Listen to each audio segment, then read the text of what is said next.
आज की कहानी का शीर्षक है कबीरा यह घर प्रेम का।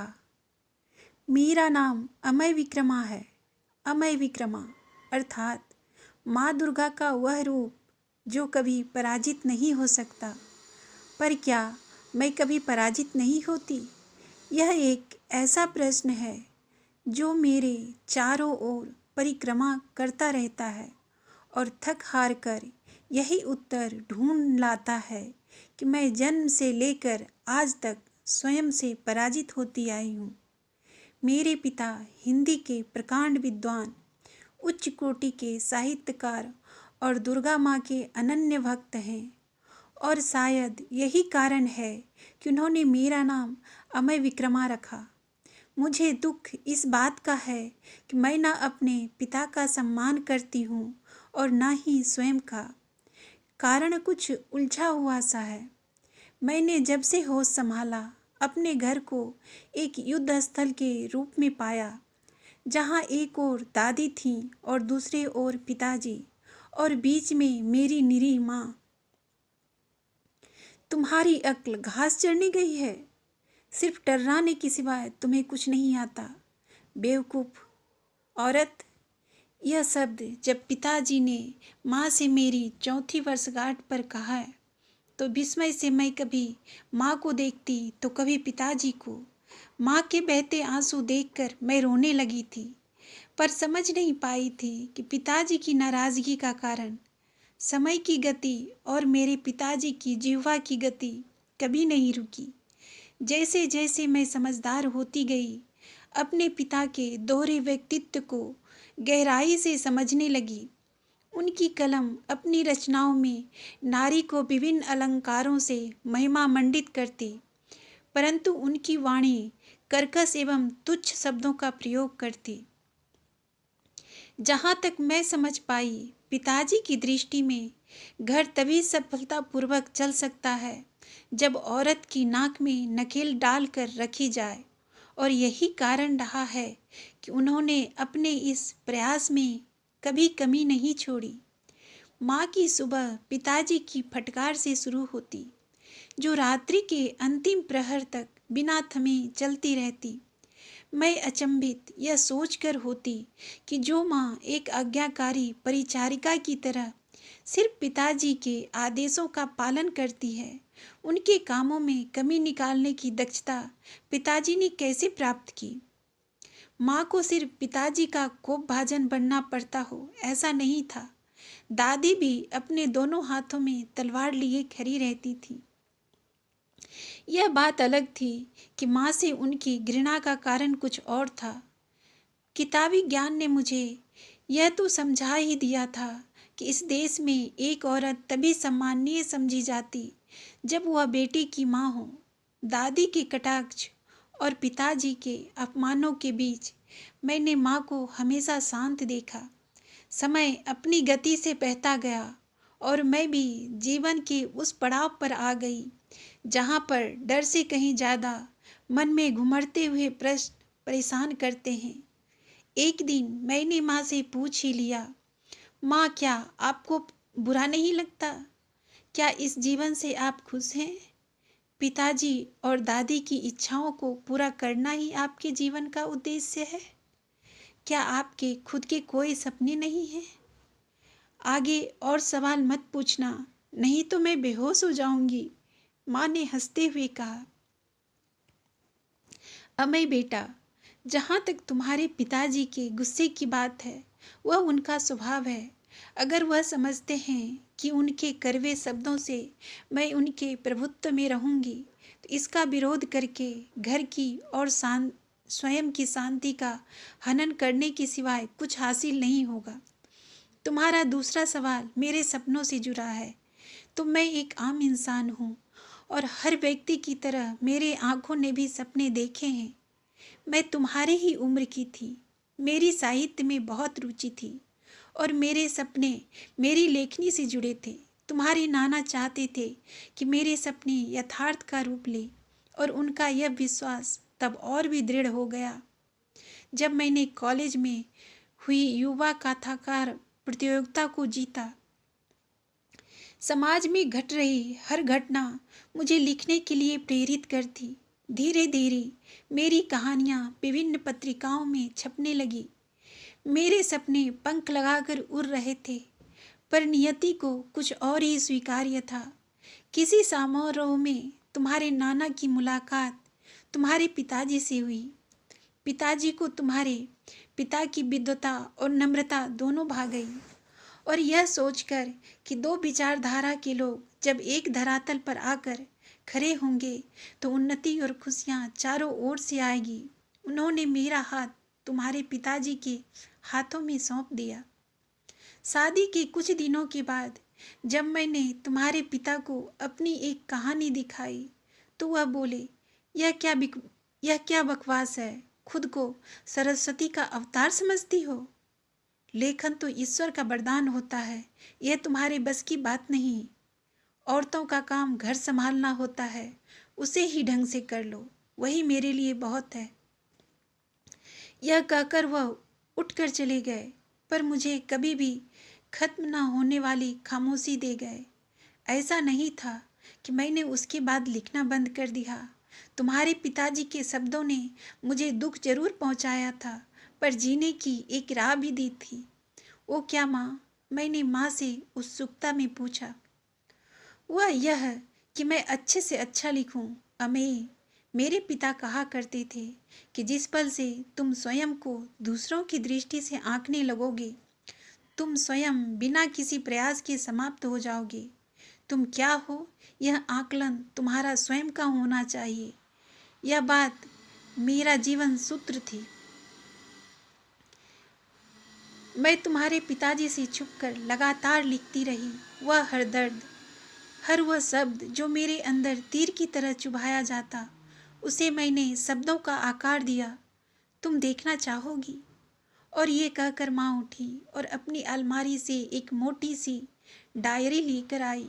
मेरी बेटी उमा को उसके सपनों को साकार करने के लिए ढेर सारे आशीर्वाद के साथ, तुम्हारे पिता की ओर से भेंट। डायरी के पहले पन्ने पर लिखा था, यह तुम्हारे नाना ने मुझे मेरी शादी पर दी थी। माँ ने डायरी की ओर इशारा करते हुए कहा। मैं एक एक करके डायरी में लिखे शब्दों को पढ़ने लगी, और कब रात से सुबह हो गई मुझे पता ही नहीं चला। यह सुबह मेरे लिए आम सुबह से बिल्कुल अलग थी। मेरी माँ की लेखनी न केवल मुझे गौरवान्वित कर रही थी, बल्कि जीवन की जीने की प्रेरणा भी दे रही थी। मेरे भीतर कहीं आत्मविश्वास का बीज रोपित हो गया था। मैंने माँ की वह डायरी संभाल कर अपने पास रख ली। मेरे आत्मविश्वास का परिणाम बहुत जल्द ही मेरे सामने आया। वह अमेय विक्रमा जो किसी के सामने ढंग से अपनी बात को नहीं रख सकती थी, उसी अमेय ने कॉलेज में बेस्ट डिबेटर का अवार्ड जीता। अपनी इस खुशी में जब मैंने पिताजी और दादी को शामिल करना चाहा, तो उनकी प्रतिक्रिया अचंभित करने वाली थी। अभय, तेरी बेटी भाषणबाजी करने लगी है। कॉलेज तक तो ठीक है, कल को घर में ही यह सब शुरू ना हो जाए। हमें पढ़ा लिखा कर करना भी क्या है, ब्याह लायक हो गई है, कोई ठीक ठाक लड़का देखकर हाथ पीले कर दे छोरी के। दादी की बात को सुनकर माँ, जो मेरे पास ही खड़ी थी, बोली, अम्मा, अभी तो कॉलेज का पहला साल है, कम से कम बीए तो कर ले। तुमसे किसी ने सलाह मांगी? जहाँ खड़ी होती हो अपनी बकबक शुरू कर देती हो। पढ़ लिख कर तुमने कौन सा तीर मार लिया? टर्राना बंद कर, जा चाय बना ला। पिताजी ने जब माँ से कहा तो ना जाने मुझ में कहाँ से हिम्मत आ गई, और मैं बोली, पिताजी, इंसान नहीं मेढक टर्राते हैं, और आप सही कह रहे हैं। पढ़ लिख कर मैं कर भी क्या लूँगी? जब हम मानवता तक सीख नहीं पाते तो पढ़ने का क्या फ़ायदा? हाँ, पढ़ने का एक फ़ायदा ज़रूर है, हम बहरूपिये की भूमिका अच्छी तरह निभा पाते हैं। आपको ही देखिए, सारी दुनिया के सामने आप औरत को देवी, धरती, न जाने किन किन उपाधियों से बुलाते हैं, और घर पर माँ को इंसान होने का भी अधिकार नहीं। इसके आगे की बात मैं कह ही नहीं पाई क्योंकि पिताजी ने मेरे गाल पर जोर से थप्पड़ मार दिया। मैं उठकर अपने कमरे में चली गई। अम्मी, तूने यह अच्छा नहीं किया। अपने पिता से इस तरह बात करना शोभा देता है क्या? माँ ने मुझसे कहा। माँ, मैं खुद भी ऐसा नहीं करना चाहती थी, पर क्या सिर्फ जन्म देने से ही कोई पिता बन जाता है, या फिर 7 फेरे लेने से कोई पति? माँ, ऐसा नहीं होता। पिता, पति, बेटा, इन सभी रूपों के साथ कुछ कर्तव्य जुड़े होते हैं। सिर्फ 2 समय का खाना देकर यदि पिताजी अपने कर्तव्यों की इतिश्री समझते हैं तो वह गलत है। जब से मैंने रिश्तों को समझना शुरू किया है, आपके हिस्से में सिर्फ तिरस्कार और अपमान ही देखा है। हर व्यक्ति औरत को अपनी जागीर समझता है और यही कारण है कि मैं शादी नहीं करना चाहती। यह कहते कहते मेरे आंखों से आंसू बहने लगे। अम्मी, तुम्हारी सोच गलत है। हर एक पुरुष एक जैसा नहीं होता।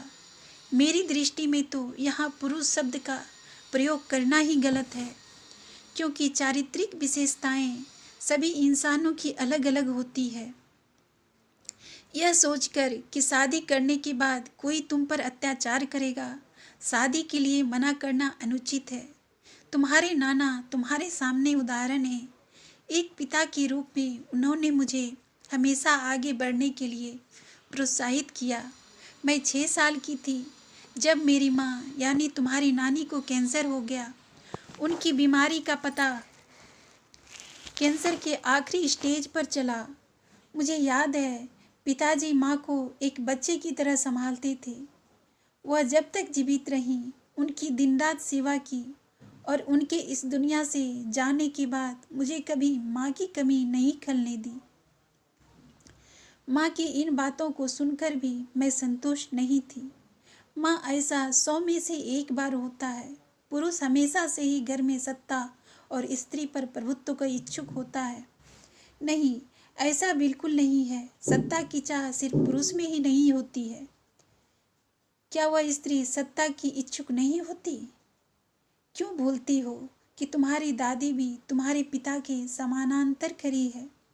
जहाँ तक मेरी चुप्पी की बात है, यह मैंने अपनी इच्छा से चुनी है। खामोशी सदैव कायरता हो ऐसा नहीं होता। हर मनुष्य के जीवन में कभी न कभी ऐसा पल आता है जब उसे 2 में से किसी एक का चुनाव करना पड़ता है। मेरे जीवन में भी ऐसा पल आया था जब एक ओर मेरे सपने थे, दूसरी ओर मेरा घर। मैंने अपने लिए घर चुना क्योंकि मैं एक पत्नी और माँ बनकर रहना चाहती थी। हाँ, यह सच है कि यदि मेरे सपनों को पूर्ण करने में तुम्हारे पिता का सहयोग मिलता तो मुझे बहुत खुशी होती, पर मैंने असंतुष्ट जीवन कभी नहीं जिया। इसका कारण बहुत साधारण सा था। मैंने स्वयं को न तो तुम्हारे पिताजी की नज़रों से न ही तुम्हारी दादी की नज़रों से तोलने की कोशिश की, क्योंकि अगर मैं ऐसा करती तो स्वयं की दृष्टि में खुद को छोटा पाती, और ऐसी स्थिति में ना तो मैं खुद का सम्मान कर पाती और ना ही किसी और का। मैं माँ के तर्क के आगे निरुत्तर थी। पिताजी के साथ मेरा जो व्यवहार था वह सही था या गलत, यह तो मैं नहीं जानती, लेकिन पिताजी में मैंने एक परिवर्तन जरूर देखा। उन्होंने हर समय माँ को नीचा दिखाने की मुहिम कम कर दी। एक दिन कॉलेज जाते हुए मैंने देखा कि हमारे पड़ोस का घर, जो पिछले 6 महीने से खाली पड़ा था, वहाँ ट्रक से सामान उतारा जा रहा था। शाम को जब कॉलेज से लौटी तो पिताजी को प्रसन्नचित्त देखकर चकित थी। अम्मा, एक अच्छी खबर सुनाऊं? अपने पड़ोस में साहित्य लोचन की उच्च अधिकारी रहने आई हैं। एक बार ढंग से जान पहचान हो जाए, फिर देखना अगला अवार्ड मुझे ही मिलेगा। आजकल के ज़माने में बिना पहचान के कुछ नहीं मिलता। पिताजी ने उत्साहित होते हुए दादी से कहा। इस बात को लगभग 3 महीने बीत गए कि एक दिन पिताजी गुस्से से आग बबूला होते हुए घर के अंदर आए। 2 टके की औरत अपने आप को समझती क्या है? कहती है मेरी रचनाएं उस स्तर की नहीं हैं। अरे ये औरतें ऊपर तक कैसे पहुंचती हैं, क्या मैं नहीं जानता हूँ? खुद को टके भर का ज्ञान नहीं, लगी मुझ पर उंगली उठाने। यह कहते कहते पिताजी का गुस्से के मारे चेहरा लाल हो गया। दादी बोली, अभय हुआ क्या है? तू किसे कोस रहा है? अरे अम्मा, वही अपनी पड़ोसन डॉक्टर अक्षरा शर्मा। अरे काहे की डॉक्टर?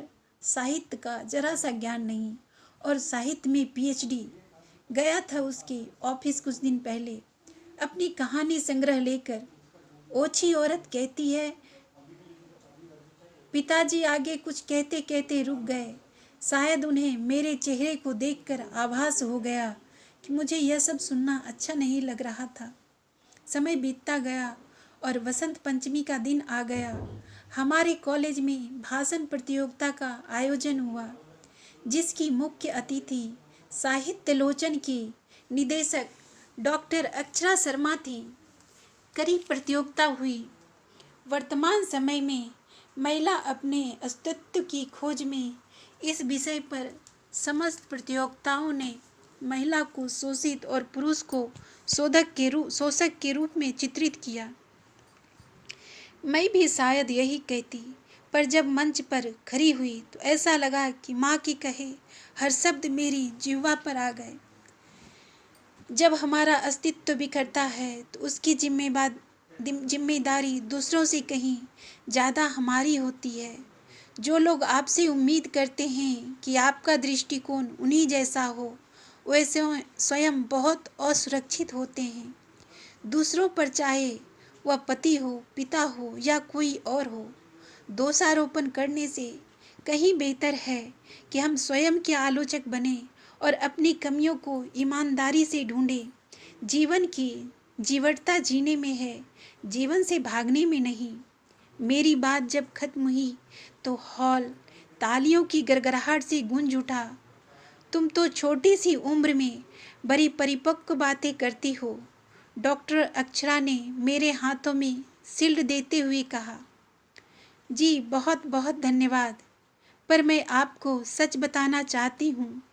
मैंने जो कुछ कहा वह मेरी माँ के शब्द हैं। मैं तो मन के किसी कोने में अब भी यह मानती हूँ कि पुरुष शोषक होता है। मेरी बात को सुनकर डॉक्टर अक्षरा ने हैरानी से मेरी ओर देखा। तुम्हारी ईमानदारी से मैं प्रभावित हूँ। कभी हमारे घर आओ, मुझे अच्छा लगेगा।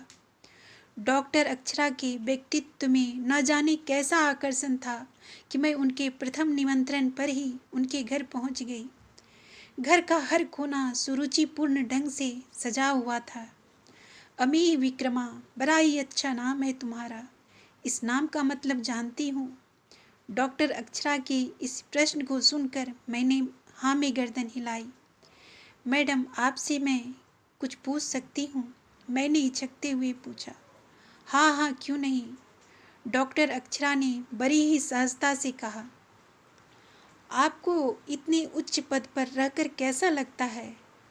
मेरे इस सवाल को सुनकर डॉक्टर अक्षरा बोली, अच्छा लगता है, पर आज मैं जिस जगह पर हूँ वह मेरे पति समर्थ के सहयोग के बिना संभव नहीं होता।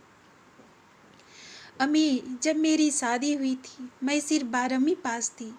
उस समय मेरे पति एक प्राइवेट फर्म में अकाउंटेंट थे। ससुराल में जहाँ मुझे मेरी सास की ममता मिली, वहीं समर्थ का प्यार। मैंने जब समर्थ से आगे पढ़ने की इच्छा व्यक्त की तो उन्होंने न केवल स्वीकृति दी, बल्कि मेरी पढ़ाई अच्छी तरीके से हो सके इसके लिए घर के हर काम में सहयोग दिया। मैंने बीए कर लिया और फिर हिंदी साहित्य में एमए। जब मैंने एमए में गोल्ड मेडल हासिल किया तो समर्थ की खुशी देखने लायक थी। सच कहूँ तो इससे आगे मैंने कुछ सोचा भी नहीं था, पर समर्थ ने मुझे पीएचडी करने के लिए प्रेरित किया। जिस दिन मुझे डॉक्टरेट की उपाधि मिली, वह दिन मेरे लिए स्वर्णिम था। मेरे जीवन में ईश्वर ने ढेर सारी खुशियाँ दी थी, पर हर दिन एक जैसा नहीं होता। दुख के पल की शुरुआत मेरी सास की हृदय गति रुकने से हुई, मृत्यु से हुई। अभी इस आघात से मैं उभरी भी नहीं थी कि समर्थ की फर्म घाटे में चलने की वजह से बंद हो गई। इन सब परेशानियों ने मुझे व्यथित कर दिया था। तभी समाचार पत्र में हिंदी लोचन में नौकरी का विज्ञापन प्रकाशित हुआ। मैंने इंटरव्यू दिया और सिलेक्ट हो गई। मैडम, सर को जॉब मिल गया था? मैंने पूछा तो वह बोली, नहीं, इससे भी मैं बहुत परेशान थी। यह परेशानी आंतरिक कम और बाहरी ज़्यादा थी। चाहे वह भारतीय समाज हो या पाश्चात्य, आदमी का घर पर बैठना सभी को खलता है। मुझे नौकरी करते हुए 6 महीने ही बीते थे कि ईश्वर ने मेरी कोख में अनन्या और शांतनु को भेज दिया। जुड़वा बच्चों का जन्म जहाँ ढेर सारी खुशियाँ लाया, वहीं ढेरों समस्याएं भी। परिस्थितियाँ ऐसी थी कि एक तरफ बच्चों की जिम्मेदारी और दूसरी ओर नई नौकरी। पर इस मानसिक उलझन से मुझे समर्थ ने उबारा। उन्होंने सामाजिक परंपराओं को दरकिनार करते हुए बच्चों को संभालने की जिम्मेदारी अपने कंधों पर ली। यह निर्णय मेरे लिए आसान नहीं था। मैडम, क्या इन सब से सर के अहम को ठेस नहीं पहुंची? मेरे इस सवाल पर वह बोली, बेटा, अहम परिवारों को तोड़ता है, स्वयं के विकास को रोकता है। अहम मनुष्य के व्यक्तित्व का सबसे बड़ा दुर्गुण है। दुख की बात यह है कि हम सभी स्वाभिमान और अभिमान में अंतर नहीं कर पाते। समर्थ के दोस्त उनको बीबी जमाई कहकर बुलाया करते, पर वह अपने उन दोस्तों की बातों को भी बड़ी सहजता से लेते। अम्मी, समय बदला, आज मेरे बच्चे बड़े हो गए और समर्थ ने भी खुद की एक छोटी फर्म खोल ली है। तुम ही सोचो, क्या समर्थ की परिपक्व सोच के बगैर मेरा घर और मैं खुद इस जगह होती जिस जगह आज हूँ? डॉक्टर अक्षरा ने मेरी ओर देखा। शायद वह मेरी ओर से फिर किसी सवाल की प्रतीक्षा कर रही थी, पर मेरी खामोशी देखकर वह बोली, अम्मी, तुम बहुत छोटी हो, पर फिर भी मैंने तुम्हें आज अपने जीवन का सारांश इसलिए बता दिया ताकि तुम समझ सको कि पुरुष का दूसरा नाम खलनायक का शोषक नहीं है। डॉक्टर अक्षरा की इस बात पर मैं बोली, आप ठीक कहती हैं, बिल्कुल मेरी माँ की तरह। क्या करते हैं तुम्हारे माता पिता? डॉक्टर अक्षरा के इस प्रश्न पर मैं एक पल को झिझकी। कैसे बताती अपने पिता का नाम, क्योंकि मैं जानती थी कुछ दिनों पहले ही उनके और पिताजी के बीच क्या हो चुका था। पर फिर भी कब तक टाल सकती थी, इसलिए बोली, जी, मेरे पिता लेखक हैं, श्री अभय दीक्षित, और माँ गृहिणी है, पर वह बहुत अच्छा लिखती हैं। यह कहते हुए मेरी आंखों में चमक थी। तुम्हारे पिता से तो मैं मिल चुकी हूँ, भले इंसान हैं। डॉक्टर अक्षरा की इस बात को सुनकर मैं चकित थी। मैं कुछ कहती इससे पहले वह बोली, अपनी माँ को लेकर कभी घर आओ और उनकी रचना भी लेकर आना। मैडम, क्या आप वह रचना देखेंगी? मैं अभी लाती हूँ, और कहकर मैं तुरंत उठ गई। बिना उनके उत्तर की प्रतीक्षा किए दौड़ते हुए घर में आई, अलमारी से डायरी निकाली और चुन्नी में छुपाकर वापस डॉक्टर अक्षरा के घर पहुँच गई। डॉक्टर, ये रही मेरी माँ की रचनाएं। मैंने डॉक्टर अक्षरा को माँ की डायरी देते हुए कहा, अम्मी, अगर तुम्हें कोई परेशानी ना हो तो इस डायरी को मेरे पास छोड़ दो, मैं इसे पढ़ना चाहूँगी। डॉक्टर अक्षरा की बात पर मैंने तुरंत स्वीकृति दे दी। 2 दिन बाद मैं डॉक्टर अक्षरा के घर गई तो उन्होंने मुझसे जो कहा वह सुनकर मेरी खुशी का ठिकाना नहीं रहा। अम्मी, तुम्हारी माँ एक संवेदनशील लेखिका है। अगर तुम चाहो तो साहित्य लोचन इसे छापना चाहेगा। 2 महीने के बाद नाना की पुण्यतिथि पर मैंने माँ के हाथ में वह कबीरा यह घर प्रेम का किताब रखी। मेरी माँ को उनकी तिथि, उनके सपनों के साथ अमय विक्रमा। मेरी माँ को उनकी निधि, उनके सपनों के साथ अमय विक्रमा। किताब के पहले पृष्ठ पर लिखे शब्दों को पढ़कर माँ कभी मुझे तो कभी उन पंक्तियों को देखती। माँ निःशब्द थी और उनके सपने बोल रहे थे।